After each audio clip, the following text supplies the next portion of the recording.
Acredite em si, confie nas suas capacidades. Sem uma confiança humilde mas razoável nas suas próprias capacidades, não poderá ser bem-sucedido ou feliz, mas com uma autoconfiança resoluta alcançará o sucesso.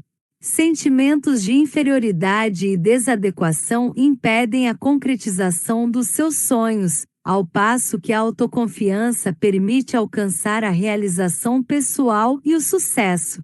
Tendo em conta a importância desta atitude mental, este livro vai ajudá-lo a acreditar em si e a libertar o seu poder interior. É impressionante o número de pessoas infelizes que se sentem debilitadas pela doença comumente designada por complexo de inferioridade, mas escusa de sofrer desta aflição. Quando são tomadas as medidas adequadas, ela pode ser superada. É possível desenvolver uma confiança criativa em si mesmo, uma confiança justificada.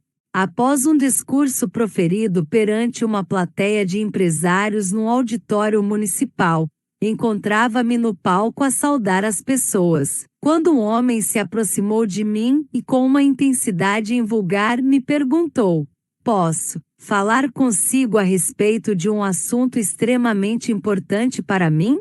Pedi-lhe para ficar depois de os outros saírem e, em seguida, dirigimo-nos para os bastidores, onde me sentei. Vim a esta cidade para fechar o negócio mais importante da minha vida, explicou-me. O sucesso deste negócio é tudo para mim. Se fracassar é o meu fim. Sugeri que ele se descontraísse um pouco, que nada era assim tão definitivo. Se corresse bem, ótimo, caso contrário, amanhã seria outro dia. Não tenho confiança nenhuma em mim, disse-me desanimado. Não consigo acreditar em mim. Acho que não vou conseguir fechar o negócio. Estou muito desanimado e deprimido. Na verdade, lamentou-se que sinto-me completamente derrotado. Sou um homem de 40 anos. Por que é que toda a minha vida fui assolado por sentimentos de inferioridade, por falta de confiança e insegurança? Escutei a sua palestra sobre o poder do pensamento positivo e queria perguntar-lhe como posso aprender a acreditar em mim. Há 2 passos a seguir, respondi-lhe. Primeiro, é importante descobrir o que o leva a ter esses sentimentos de impotência. Isso requer uma análise e vai demorar algum tempo. Temos de abordar as enfermidades da nossa vida emocional como um médico que examina o mal-estar físico. Não pode ser feito de forma imediata, certamente não durante esta breve conversa, e pode implicar terapêutica com vista a uma solução permanente. Mas para o ajudar com este problema imediato, vou dar-lhe uma fórmula que vai resultar se a usar. Enquanto for a caminhar pela rua, sugiro que repita algumas palavras que lhe vou ditar. Repita-as várias vezes quando já estiver deitado. Amanhã, quando acordar, repita-as 3 vezes antes de se levantar. A caminho da sua reunião importante, repita-as mais 3 vezes. Faça-o com toda a confiança e receberá força e poder suficientes para lidar com o problema. Mais tarde, se for essa sua vontade, podemos examinar o problema de fundo, mas independentemente daquilo que possamos descobrir após essa análise, esta fórmula pode ser um fator importante numa eventual cura. Foram estas as palavras que lhe ditei. Posso todas as coisas em Cristo que me fortalece. Filipenses 4:13. Ele não conhecia este versículo, por isso escrevi-o num cartão e pedi-lhe que o lesse 3 vezes em voz alta. Se seguir essa fórmula, tenho a certeza de que tudo correrá de feição. Ele levantou-se e ficou em silêncio durante alguns instantes e depois disse-me com convicção: "Assim farei, doutor. Assim farei." Vi-o endireitar os ombros e sair para a rua. Tinha um ar patético, mas a postura que adotou ao sair porta fora revelava que a fé começava a surtir efeitos na sua mente.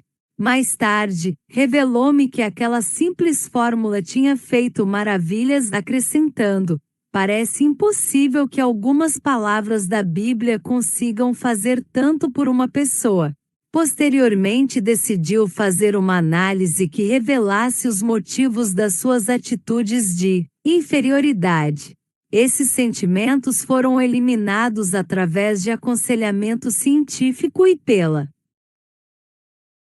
aplicação da fé religiosa.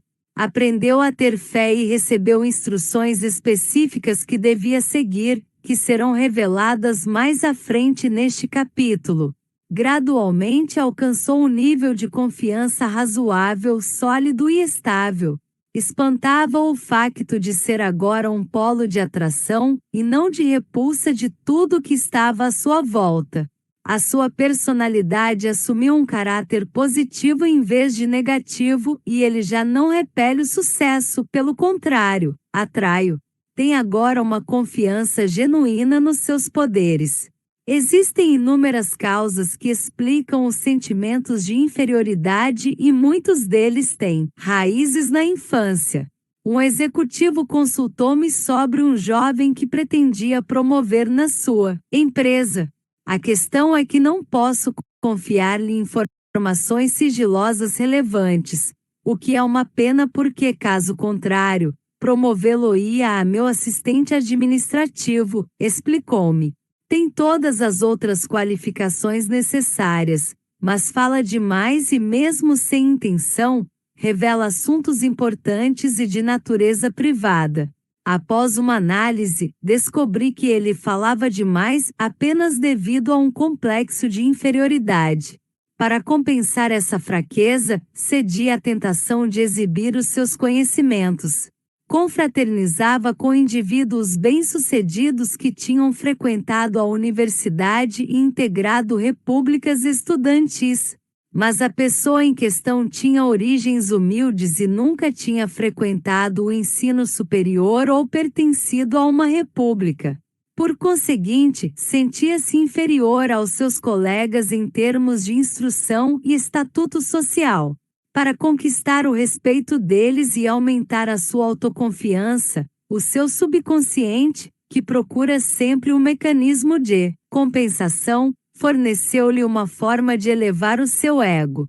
Ele tinha acesso aos círculos mais restritos da indústria e acompanhava o seu superior a conferências onde conhecia figuras de renome e ouvia conversas privadas importantes. Divulgava estas informações privilegiadas para suscitar admiração e inveja nos seus colegas, o que servia para elevar a sua autoestima e satisfazer a sua necessidade de reconhecimento. Quando seu superior teve conhecimento da causa deste seu traço de personalidade, sendo um homem afável e compreensivo, fez ver ao jovem as portas que as suas capacidades podiam abrir na empresa. Disse-lhe ainda que o seu complexo de inferioridade alimentava a desconfiança que sentia em partilhar matérias confidenciais. Este autoconhecimento, em conjunto com a prática sincera das técnicas de fé e oração, fez dele um recurso valioso para a empresa. Os seus verdadeiros poderes foram libertados. Talvez consiga ilustrar a forma como muitos jovens desenvolvem um complexo de inferioridade através de uma referência pessoal. Quando era mais novo, eu era extremamente magro. Era muito enérgico, fazia parte da equipa de atletismo, era saudável e rijo como um pero, mas era magro. Isso incomodava-me porque não queria ser magro. Queria ser gordo. Chamavam-me magricela, o que muito me contrariava, uma vez que preferia que me chamassem gordo. Queria ser entroncado, forte e gordo. Fiz de tudo para engordar. Tomava óleo de fígado de bacalhau batidos, devorava milhares de sundaes de chocolate com natas e frutos secos, bolos e tartes, mas nada disso me afetava. Continuava magro e passava noites em claro a pensar e a sofrer por causa disso. Continuei a tentar engordar até aos 30 anos, quando subitamente Se engordei, rebentei pelas costuras. Nessa altura, tornei-me inseguro por ser tão gordo e acabei por ter de perder uns 20 quilos com igual sofrimento, de modo a conseguir ter um peso adequado.